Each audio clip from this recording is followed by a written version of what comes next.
Pada tahun 2016 saya diterima di salah satu perguruan tinggi di Madura, yakni Universitas Trunojoyo Madura di prodi Sosiologi. Dan pada waktu itu saya masih terlihat kumus-kumus cuy, karena ya tahu sendirilah masa-masa ospek gitu kan, dibentak-bentak senior, dan itu membuat saya lelah cuy. Di tahun 2017 saya memutuskan untuk bergabung di salah satu organisasi intrakampus, yakni HMP, Himpunan Mahasiswa Prodi, atau HMJ, Himpunan Mahasiswa Jurusan, di mana di situ saya pertama kalinya belajar berorganisasi di lingkup kampus. Dan yang lebih mengesankannya lagi, di tahun itu saya diamanahi dan dipercayai untuk menjadi ketua pelaksana ospek tingkat prodi cuy. Di tahun 2018-nya saya mendaftarkan diri di Badan Eksekutif Mahasiswa Fakultas Ilmu Sosial dan Ilmu Budaya sebagai CO pengabdian masyarakat cuy. Dan saya menjadi penanggung jawab program kerja pengabdian di dekat kampus, di mana di dekat area kampus itu ada sebuah yayasan yang kurang tersentuh dengan ilmu pengetahuan cuy. Jadi semuanya itu yayasan itu bernuansa ilmu agama. Jadi saya masuk di situ beserta dengan teman-teman BEM untuk memberikan ilmu yang bernuansa pengetahuan formal gitu. Di tahun 2019 saya diamanahi menjadi ketua Badan Eksekutif Mahasiswa Fakultas Ilmu Sosial dan Ilmu Budaya, dan ya tanggung jawabnya lebih gede kalau menurut saya cuy, karena semua-muanya itu ya harus sepengetahuanku gitu kan. Ada momen spesial di tahun itu cuy, dimana saya beserta panitia dan juga badan kelengkapan fakultas mendapatkan rekor muri tingkat dunia dengan tema pembuatan dan pemakaian tongkosan terbanyak. Buat kalian yang tidak tahu, tongkosan itu adalah ikat kepala yang berasal dari Madura bagian barat cuy. Kalau dikenal sekarang itu Bangkalan. Nah kalau di Jawa kan punya belangkon. Nah kalau di Madura itu punya tongkosan. Ide dahsyat itu disinyalir oleh budayawan muda Bangkalan cuy, yang bernama Bapak Hambali. Kalau panggilan akrab saya dengan beliau itu adalah Mas Aang. Beliau adalah guru saya di Padepokan Songgo Sukmo. Dia yang mengajari saya tentang jemparingan atau panahan tradisional, tentang budaya Madura dan lain sebagainya. Saya banyak belajar kepada beliau. Di tahun 2020 cuy, saya diminta untuk bergabung di BEM-KM atau di BEM Universitas sebagai Menteri Koordinator. Di situ yang menjadi spesial adalah saya diamanahi menjadi ketua pelaksana PKKMB atau pengenalan kehidupan kampus bagi mahasiswa baru. Tidak hanya itu, saya juga aktif di beberapa penelitian. Saya juga sering ikut menjadi asisten dosen di saat dosen melakukan penelitian di pelosok Madura cuy. Dan penelitian itu pernah dibukukan sama dosen, kalau nggak salah judulnya itu Perca Carita Madura kayak gitu cuy. Jadi menceritakan tentang tokoh-tokoh Madura.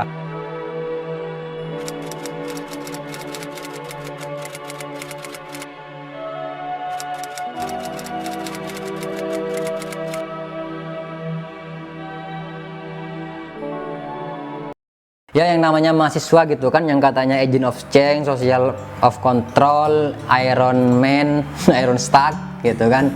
Nah kalau saya pribadi itu mengimplementasikan 3 konsep itu menggunakan sarana organisasi cuy ya. Ada 3 cara kalau menurut saya cuy, bagaimana caranya mengatur waktu antara organisasi sama kuliah supaya berjalan mulus dua-duanya. Yang pertama itu kita harus mengetahui skala prioritas cuy.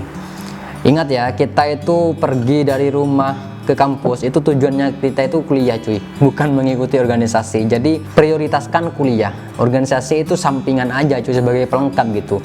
Jadi kalau saya mau mempresentasikan itu, kuliah itu 60%, organisasi itu 40%, dan 10%-nya lagi jadi 110 sih sebenarnya, tapi nggak apa-apa lah, bodo amat, kita kan bukan anak matematika cuy, saya anak sosiologi gitu kan. Jadi 10%-nya lagi itu gunakan waktu itu untuk mencari jodoh cuy, kayak gitu, barangkali kita dapat gitu kan. Nah setelah kita mengetahui mana yang menjadi prioritas kita, nah kalian itu enak nantinya mana yang harus diutamakan selama berada di bangku kuliah cuy. Setelah kalian tahu mana yang menjadi skala prioritas, maka langsung masuk ke yang nomor 2, yaitu membuat timeline cuy. Biasanya kan di organisasi itu kalau mau menyelenggarakan acara itu kan biasanya membentuk struktur kepanitiaan gitu kan cuy. Anggaplah kalian itu menjadi si acara di suatu seminar gitu cuy. Nah di situ kalian kan tidak sendirian tuh di si acara tuh, pasti ada banyak, entah 3 atau 4 orang gitu. Nah di situ mainkan cuy, yaitu dengan cara pembagian job desk di situ. Kalau kalian menjadi si acara, yang satu mengurus bikin rundown, yang satu bikin tema, yang satu bikin teknis, bikin lain sebagainya. Pokoknya jangan sampai dilimpahkan ke 1 orang cuy gitu kan. Makanya ada pembagian job desk supaya kerjaan di organisasi itu menjadi ringan gitu, tidak sendirian gitu cuy. Dan itu kalau dikerjain sendirian tuh menguras waktu dan bisa jadi jatah kuliah kita itu terpakai oleh organisasi gitu kan. Itu jangan sampai terjadi cuy kalau kita mengikuti organisasi gitu loh. Selain itu kadang kan kalau di organisasi itu sering ada rapat dadakan tuh ya kan, rapat akbar dan lain sebagainya dengan beberapa panitia yang lain ya untuk mengkoordinasikan beberapa konsep acara gitu cuy. Nah itu usahakan waktu rapat itu jangan sampai mengambil waktu kuliah cuy. Biasanya kan kalau kuliah kan di siang hari tuh, nah kebanyakan di malam hari kan kita free tuh kalau nggak ada tugas kan. Nah itu manfaatkan di malam hari itu cuy. Jadi rapat akbarnya itu atau rapat bersamanya itu di malam hari gitu. Dan usahakan jangan malam minggu cuy, karena kasihan orang-orang yang punya jodoh gitu, yang punya pasangan gitu cuy. Karena harusnya kan hari Minggu itu meluangkan waktu untuk mereka, punya kewajiban untuk membahagiakan mereka, entah jalan, beli tahu bulat dan lain sebagainya, nah kayak gitu. Tapi kalau kalian tetap ngotot di hari Minggu, kalian akan menjadi penolong bagi kaum jomblo. Biar dia tidak menangis di kosan di malam minggu cuy. Yang ketiga cuy, manfaatkan jatah bolos. Nah biasanya kan kalau di setiap kampus itu kalau mau memulai pelajaran baru gitu cuy, suka ada yang namanya kontrak kuliah. Nah di situ akan dibuat sebuah SOP atau kesepakatan bersama gitu cuy, bagaimana proses perkuliahan selama 1 semester cuy, semester ke depan gitu kan. Nah biasanya itu selalu dibahas tentang jatah bolos. Selain keterlambatan, pasti jatah bolos itu selalu dibahas gitu. Nah secara umum biasanya kalau di kampusku itu jatah bolosnya kita itu hanya dikasih 20% dari kehadirannya cuy. Jadi manfaatkan jatah bolos itu sebaik mungkin cuy. Kalau saya itu memanfaatkan jatah bolos itu kedua hal biasanya. Kalau nggak ke organisasi ya jalan-jalan, karena kita juga butuh refreshing gitu kan. Opsi ini kalau emang benar-benar kepepet ya cuy. Pernah satu saat itu saya tidak bisa meninggalkan organisasi karena acaranya sudah dimulai, dan waktu itu saya ada mata kuliah cuy di jam yang sama gitu cuy. Ya udah saya tinggalkan aja kuliah kan saya punya jatah bolos cuy, jadi aman aja gitu kan. Yang penting saya paham materinya, tinggal membaca lagi apa yang dosen itu sampaikan, atau bisa tanya-tanya ke teman kita yang sudah mengikuti di kelas itu cuy. Jadi jangan takut untuk tidak masuk cuy. Emang ada sih beberapa mahasiswa yang tidak pernah memanfaatkan jatah bolosnya gitu, emang ada ya. Biasanya itu mahasiswanya yang ya nakut gitu cuy. Bukan penakut sih ya, kayak terlalu patuh itu kan nggak enak juga jadi mahasiswa gitu cuy.